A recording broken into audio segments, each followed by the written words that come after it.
Hello and welcome to another episode of It Came From the Page. And today, I am doing the challenge called January, which is to make it every day through January. It's a struggle. Just kidding. I'm introducing a fun new challengey thing. It's not really a readathon. It's just a fun thing that if you want and you're looking to help build your TBR for next month, this could be a fun angle you take. This is not specifically themed because it can actually fit into any reading event that you have going on. I know there are a few going on in February, so I thought it would be fun to do a little thing that is focusing on going back to things that you have kind of left behind in the past. As soon as you get to the new year, you're always thinking forward, and especially like if you're somebody who is a person who reads seasonally, or you are a person who finds themselves constantly missing out on certain books because you're not in the mood anymore, this could be a fun little thing for you. So, for example, there's only 8 little prompts that you can, choose to do for this challenge. It doesn't have to be February. I just like the idea of calling it February Rewind. I don't know why.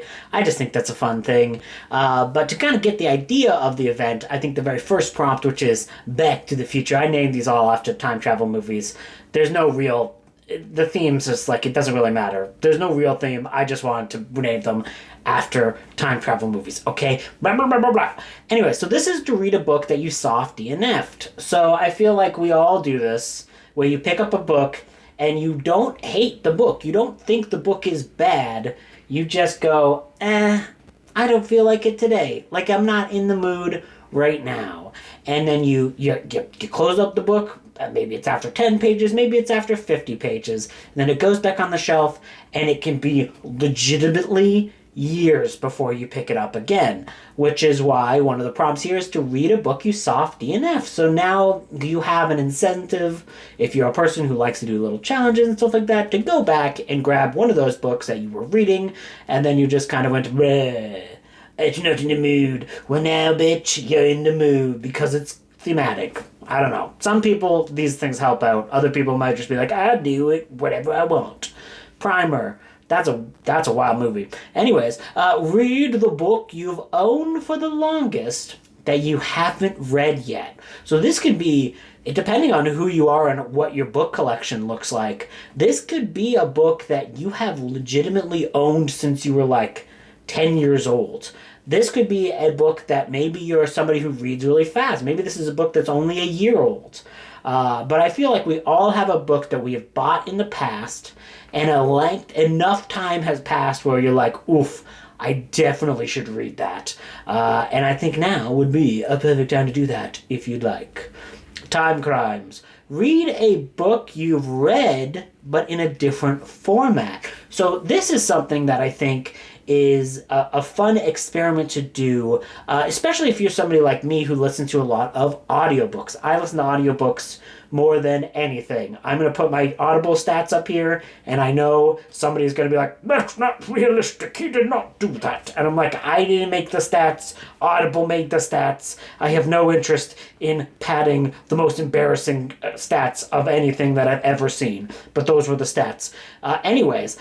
So it would be interesting to see if there's a book that I loved in audio, and then I revisited it on the printed page and see how that experience differs. Because audiobooks definitely count, by the way. I'm not one of those people, obviously. I freaking listened to it with the equivalent of 31 days. Yeah, last year. But it is a performance, right? So an audiobook is a performance, and that performance can affect your opinion on the overall book. A great audiobook could uplift a okay book. And I think reading something that you love, maybe even something that you gave 5 stars in a different format, this could also be reversed, if you've only read it in print, you want to listen to the audio, or it could even be an adaptation. Like, so for example, if you have only ever, read a book that was adapted for a comic book. So, for example, Dracula. Dracula has been adapted to many comic books. Looking at Dracula in the different format than you read it prior. Happy Death Day. Reread a book that you have already reread. So this is at least a double reread. And I always find that interesting because there are some people who are not fans of rereads, and I think personally that they're wrong. Because a book, there's so much in a book, and you will miss things. Guaranteed. You do not have the brain power to retain every single word in a huge book. There is things that you have experienced that will not be remembered, and there might be things that you love. It's like rewatching a movie. There are certain movies that I have rewatched upwards of 10 times, and I'm still finding new things to love about the movie. And I think that will be even more so true in books, considering there is a larger time investment into the novel format. Time Machine.